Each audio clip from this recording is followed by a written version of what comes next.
Why do people lie? Somebody recently asked me this question in a most heartfelt way. And the first response that came to my mind, it just popped out of me, was because it works.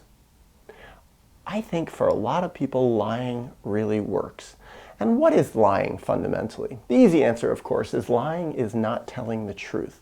But I think even deeper than that, I think what lying is people creating an alternative reality and expressing it as if it were truth.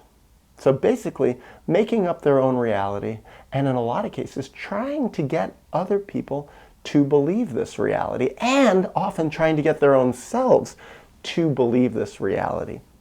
And part of what I think is a strange phenomenon with our species, the human species, is that we do have the ability often to define our own reality, and that reality can be very contrary to reality in the world, reality with a capital R. The reality that we define, what we call truth, often really isn't truth. And I think it's very normal. So, why do people lie?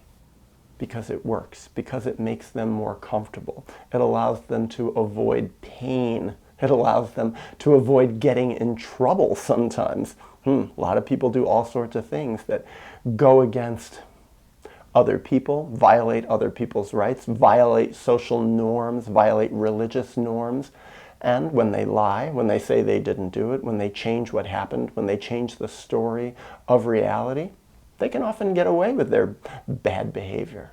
So, people lie to cover their bad behavior, but what about covering good behavior? So this is a real key, I think, that opens a whole different door into the question of why do people lie? Well, the door that I'm going to open is from the perspective of the little child in the toxic family. The little child in the very disturbed, the emotionally troubled, the violating family. The family with bad boundaries. The family with parents who are screwed up.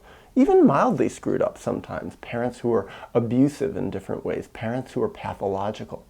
Parents who themselves lie. Well, what happens in these families is the parents create the society for the child. The parents create the rules for the child. The parents create the reality with a lowercase r for the child. They create what is considered truth for the child.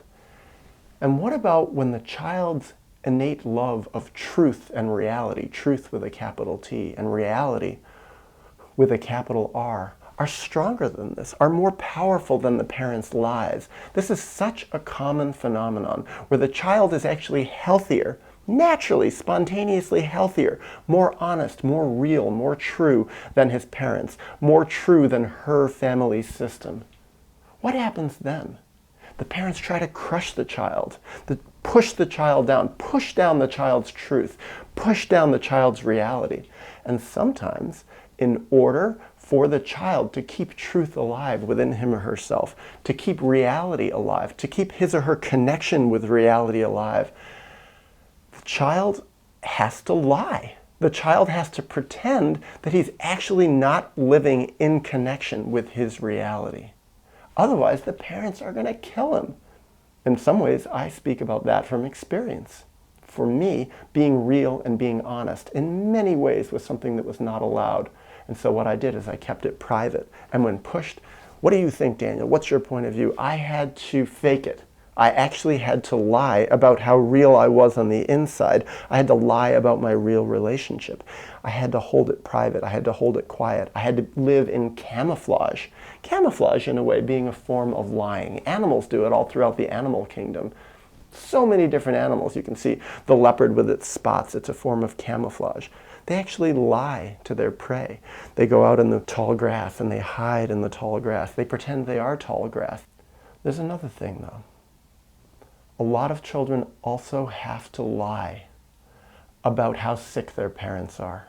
They have to lie about the horrible things that are going on in their family home. They have to lie about the abuses that they're going through. They have to lie in order to protect their parents.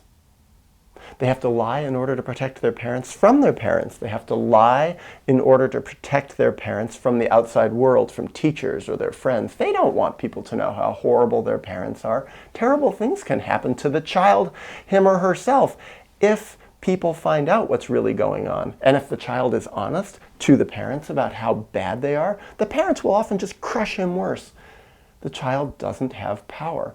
So by nature of being less powerful, sometimes even being powerless, the child has to lie. Also, often, so often, little children have to lie to their own selves about how horrible their parents are, how badly their parents are treating him or her, how screwed up the parents are. Because it's so painful to see the truth. It's so much easier in a way to dissociate, to push it away, to pretend everything's good. Children want to believe their parents are perfect. They want to believe they're being loved. In fact, they need to believe it. They need to believe that their parents are good people, are honest people. They need to believe their parents did the best they could.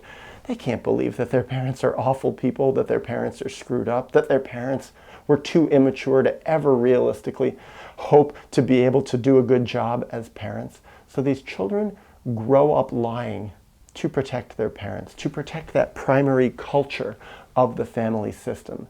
And as they grow older and older, this lying becomes a part of them. This lying becomes a survival tactic. And in many cases for children, as they become adults, it becomes a very functional survival tactic in the world, because the things that they're lying about are things that most children are lying about. Most family systems are so profoundly screwed up in different ways. And it becomes normal. The whole culture, our culture, other cultures all around the world, are based on overlapping lies within family systems. So children who are too honest about what's going on in their families, they can experience societal rejection as children or as adults if they speak out too much about the lies of their family system. So in a way, lying is part of being normal, lying about these things.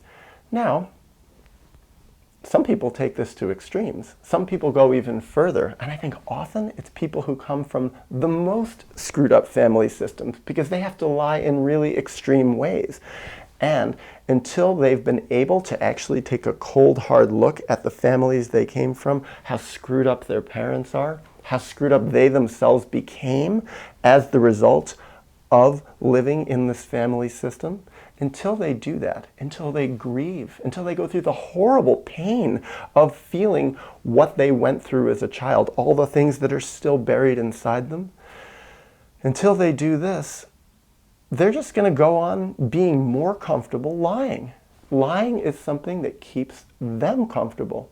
And often in relationships with couples, I see this as an adult. I saw it as a couples therapist. Couples, the husband, the wife, whatever kind of partnership they had, they lie to each other. And this makes the relationship work. So many partnerships of all different types are based on mutual overlapping lies. In a way, it's a kind of a delusion.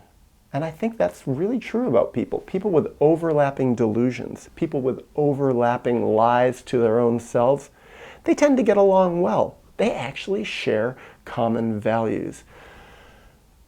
But when doesn't lying work?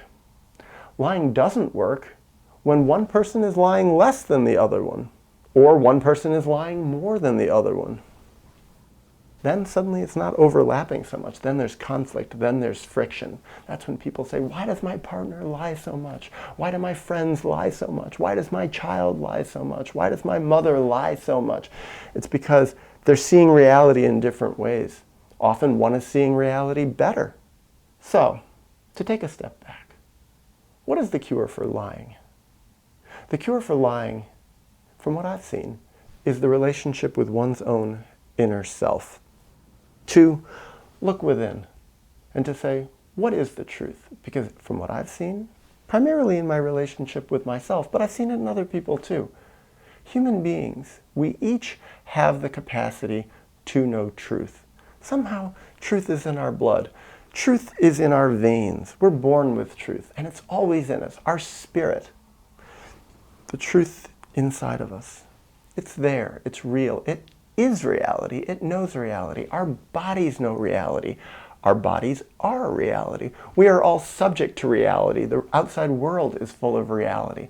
So all we have to do is, for starters, to look within, to look without too, to look around us, and to start to connect with reality with a capital R, to start to look at what happened to us as children, to start to feel the feelings that we've buried, the burying of our feelings being a form of lying. Well, undoing that is bringing them up, looking at the truth, feeling the truth, reintegrating the truth into our bodies, letting our spirit come out, not blocking it anymore because it was too dangerous to have, but letting our spirit come out, let our voice come out, and to look at what does our voice say, to learn from our spirit within us, to learn how to reconnect with reality, and also to learn how to face the consequences of being honest. Being honest in all sorts of ways has painful consequences.